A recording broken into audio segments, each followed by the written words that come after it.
আমার এই বাংলাদেশের মুসলমান, তোমরা ইতিহাসের বাদ থেকে তোমাদের ইতিহাস পড়ো। আমাদের এই জমিন, এই ভূখণ্ড, এই পবিত্র জন্মভূমি, মুসলমানরা জেগে উঠুক, মুসলমানরা স্বনির্ভর হোক, মুসলমানরা স্বকীয় নেতৃত্বের গুণে তারা বলিয়ান হোক। হিন্দু উগ্রবাদীরা কোনোদিন সেটাকে বরদাস্ত করে নেয় নাই।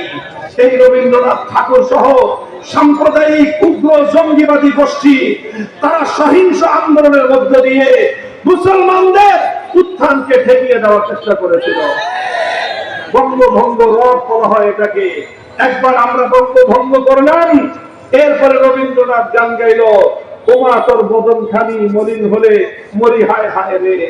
অর্থাৎ বাংলা ভাগ হয়ে গেলে রবীন্দ্রনাথ আত্মচিৎকার শুরু করে, বাংলা ভাগ হয়ে মুসলমানরা যদি হিন্দুদের সঙ্গে পাল্লা দিয়ে আগে বাড়তে থাকে, রবীন্দ্রনাথের পেন্ডে আগুন ধরে যায়। রবীন্দ্রনাথ বাংলাদেশের মুসলমানদের উত্থান চায় নাই।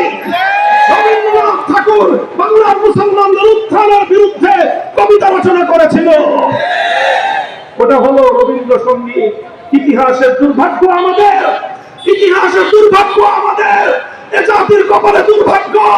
যেই রচনা, যে সঙ্গীত, রবীন্দ্রসঙ্গীত তৈরি হয়েছিল মুসলমানদের উত্থান রোধ করার জন্য, যে সঙ্গীত রচিত হয়েছিল মুসলমানদের ঢাকা বিশ্ববিদ্যালয় প্রতিষ্ঠার সংগ্রামকে কলুষিত করবার জন্য, যে সঙ্গীত রচিত হয়েছিল এই বাংলার মুসলমানরা মাথা উঁচু করে দাঁড়াবার জন্য, সেই সঙ্গীত যেটা মুসলমানদের বিরুদ্ধে রচিত হলো, যেই সঙ্গীত এই বাংলার বিরুদ্ধে রচিত হয়েছিল, পরবর্তী অযোগ্য নেতারা, অযোগ্য নেতৃত্ব, দেশ বিরোধী, জাতি বিরোধী, জাতির স্বাধীনতা বিরোধী, জাতির ঐতিহ্য বিরোধী কুলাঙ্গার গোষ্ঠী সেই রবীন্দ্রসঙ্গীতকে বাংলাদেশের জাতীয় সঙ্গীতের মর্যাদা দিয়ে দেশ এবং জাতিকে কলঙ্কিত করেছে।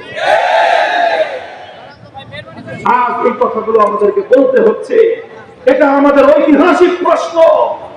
কোন একটা দেশের জাতীয় সঙ্গীত সেই দেশের চেতনা পরিপন্থী হতে পারে না।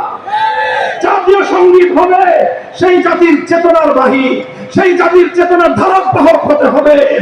আজ আমাদের কাদের উপর রবীন্দ্রসঙ্গীতকে যেটাকে চাপিয়ে দেওয়া হয়েছে জাতীয় সঙ্গীত হিসেবে, আমরা তার ঐতিহাসিক প্রেক্ষাপট আলোচনা করে বলতে পারি এই সঙ্গীত আমাদের জাতীয় চেতনার বাহী নয়, বরং এই সঙ্গীত আমাদের জাতীয় ঐতিহ্যের সঙ্গে সরাসরি সাংঘর্ষিক।